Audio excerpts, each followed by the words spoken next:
শীতের আগমনের শুরুতেই গ্রামীণ সংস্কৃতিতে নতুন মাত্রা যোগ হয় খেজুর গাছ হতে রস সংগ্রহের মাধ্যমে। গ্রামীণ জনপদের ঘরে ঘরে খেজুর রসের সমারোহ।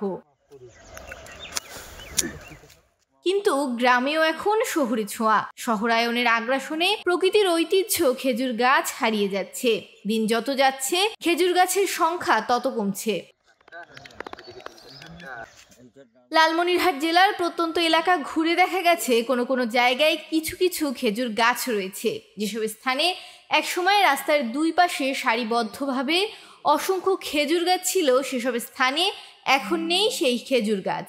গ্রামের কোনো কোনো সড়কের পাশে কিছু গাছ থাকলেও তাতে তেমন রস হয় না বলে জানান স্থানীয়রা। আমি এখানে আসছি হলো 30 কিলো পথ পাড়ি দিয়ে এই খেজুরের রস খাইতে আসছি, কিন্তু এসে দেখি খেজুরের রস নাই। এখন কথা হচ্ছে, আমরা তো আগে যখন ছিলাম ছোটবেলাতে এমন রস আমরা ফ্রি খাইছি, অনেক খেজুরের গাছ ছিল, কিন্তু এখন খেজুরের গাছ কম, যার কারণে রসও কম।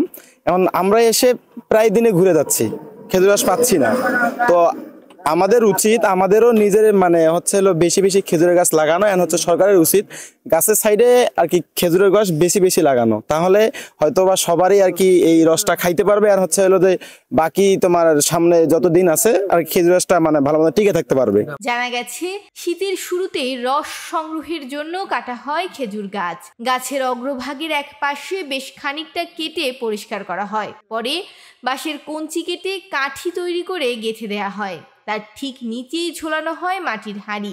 গাছের কাটা অংশ বেয়ে রস কাঠির মাধ্যমে ফোঁটায় ফোঁটায় হাঁড়িতে এসে জমা হয়। ঠান্ডা আবহাওয়া, মেঘলা আকাশ আর কুয়াশাচ্ছন্ন সকালে রস সংগ্রহের উপযুক্ত সময়। এ সময় প্রাপ্ত রসের স্বাদও ভালো থাকে।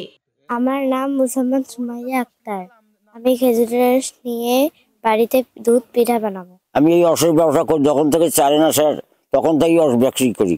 বহুটা লোক আসি খাওয়াতে। বর্তমান গাছের সংখ্যা খুব কম হয়ে গেছে। পুরুষ মরিমাণ আসে রস খাবার এসে, কিন্তু গাছ বেশি রকম নাই। আর সরকার তো উৎসাহতা দেওয়ার দরকার, দিয়ে গাছগুলো গাড়া, কারণ এই গাছ তো আর গাড়ে না। খেজুর গাছ বিলুপ্তির কারণ হিসেবে জানা গেছে বিভিন্ন কারণে খেজুর গাছ কর্তন, মরে যাওয়া, তদারকির অভাব এবং নতুন চারা রোপণ না করা। খেজুর রস আমাদের চাইতে দিন দিন বেড়েছে। তখন তো অনেক ছিল, তখন কার রস কে খায়, এখন তো দিন দিন খেজুর রস কমে যাচ্ছে, খেজুর গাছ কমে যাচ্ছে।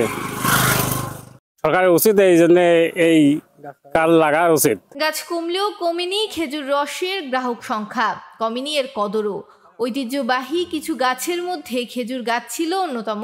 খেজুরের রস ও খেজুরের পিঠার গন্ধে গ্রামীণ জনপদ মৌ মৌ করত। শীত আসলেই গাছিরা ব্যস্ত হয়ে পড়ত খেজুর গাছ রসের উপযোগী করতে, পরিষ্কারের কাজে ব্যস্ত হতেন তারা। এতে গাছিরা এই সময় অর্থনৈতিকভাবে স্বাবলম্বী হতেন। গ্রাম বাংলার ঐতিহ্য এই খেজুর গাছ আজ অস্তিত্ব সংকটে। যে হারে খেজুর গাছ নিধন হচ্ছে সে তুলনায় রোপণ হয় না। শীত মৌসুমের সকালে খেজুরের তাজা রস যে কতটা তৃপ্তিকর তা বলে শেষ করা যাবে না। অনেক দূর থেকে এসে আমরা মনে করেন যে খেজুরের রস পাইলাম না, প্রায় 30 কিলো পথ পাড়ি দিয়ে সিরিয়াল ধরে খেজুরের রস 2 গ্লাস পাইলাম মাত্র। আমরা লোক হইলাম 7 জন। সরকারের উচিত যে প্রতিটা রাস্তার সাইডে সাইডে খেজুরের গাছ লাগানো উচিত, তাহলে আমরা গ্রাম বাংলার ঐতিহ্য খেজুরের রস খাইতে পারবো।